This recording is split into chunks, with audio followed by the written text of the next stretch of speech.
Don't max out your 401k until you see the real math.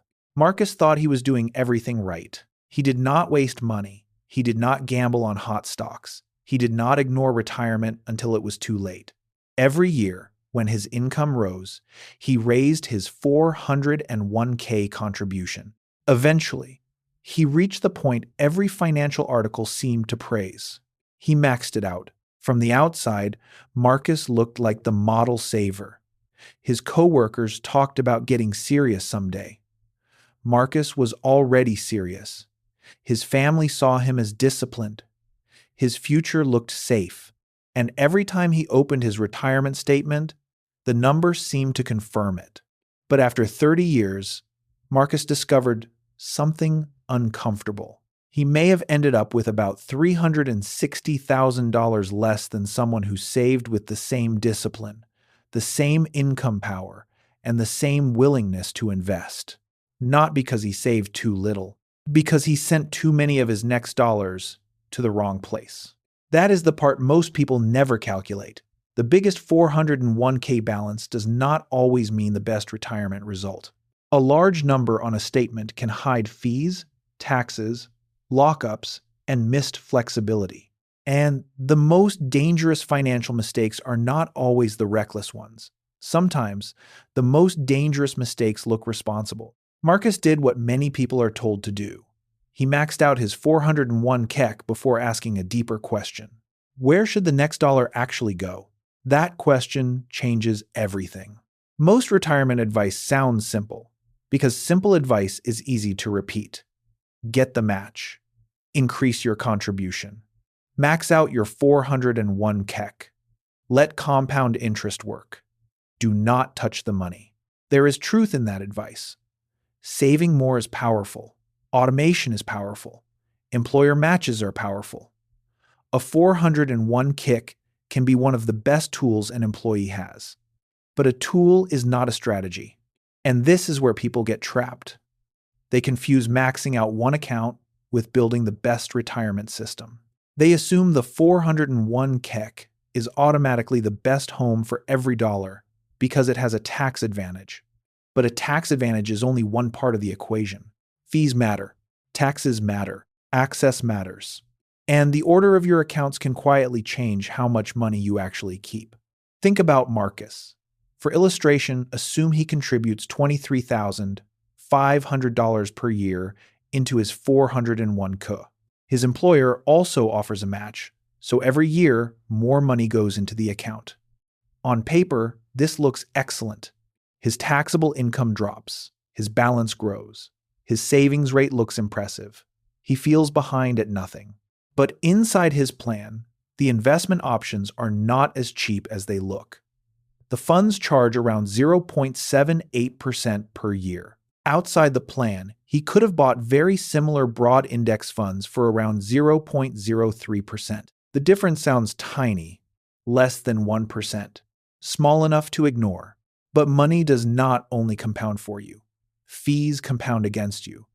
A small annual drag, repeated for decades, can remove a shocking amount of wealth without ever feeling like a bill. No one sends Marcus an invoice saying, "Here is the future wealth you lost this year." No warning appears on his statement. The account still rises when the market rises. So he assumes everything is working. That is what makes the mistake so quiet.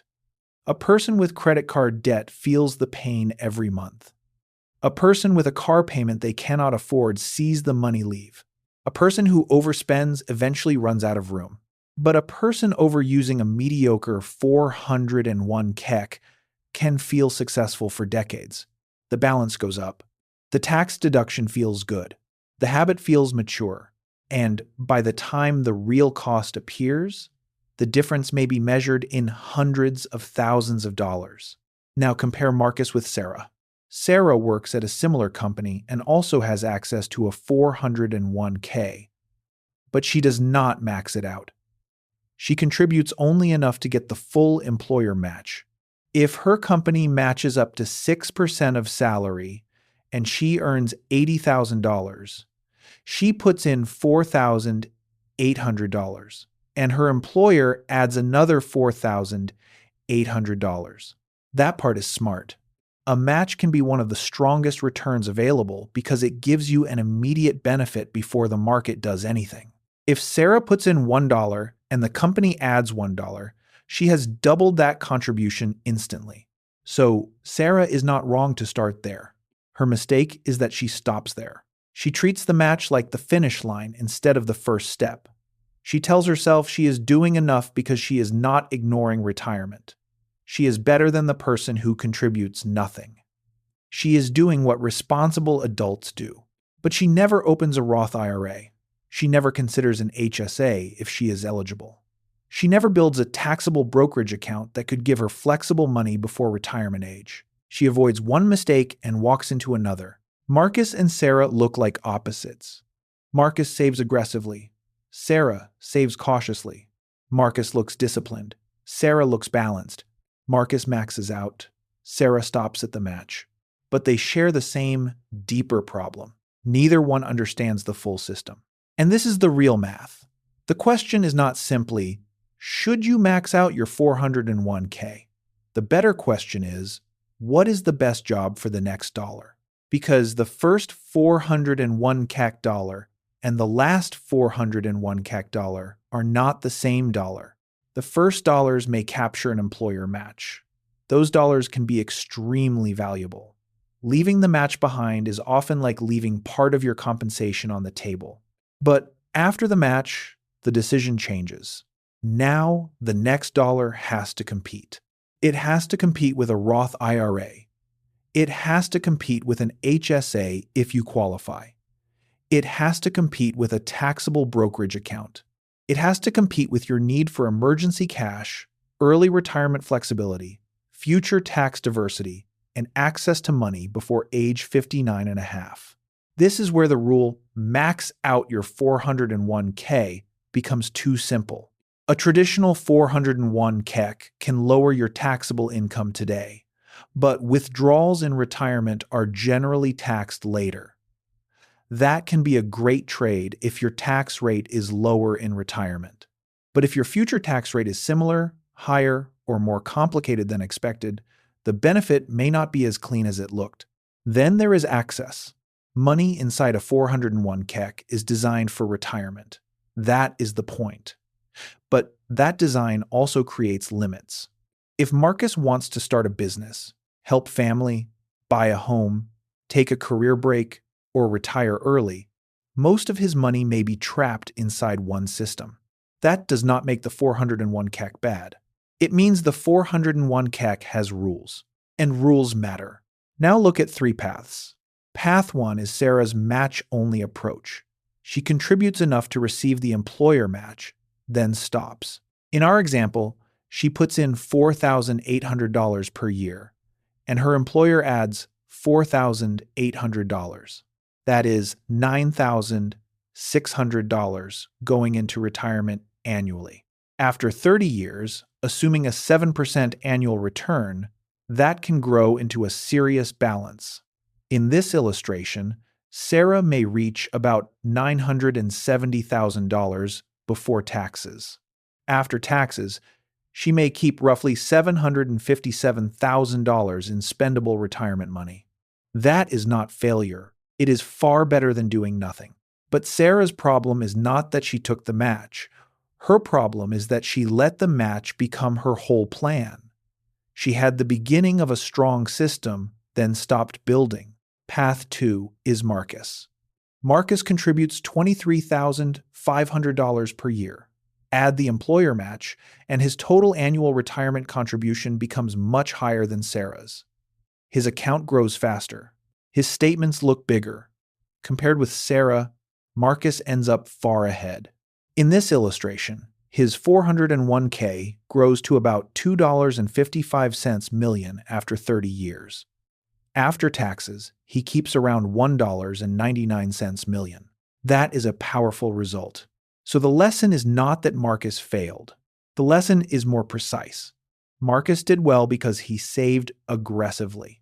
But he may not have done as well as he could have, because almost every extra dollar went through one account with higher fees, less flexibility, and future tax uncertainty. He was winning, but he was not optimized. And that difference matters. Now look at path 3. The optimized investor uses the same total contribution power as Marcus. Same discipline, same savings effort, same willingness to invest.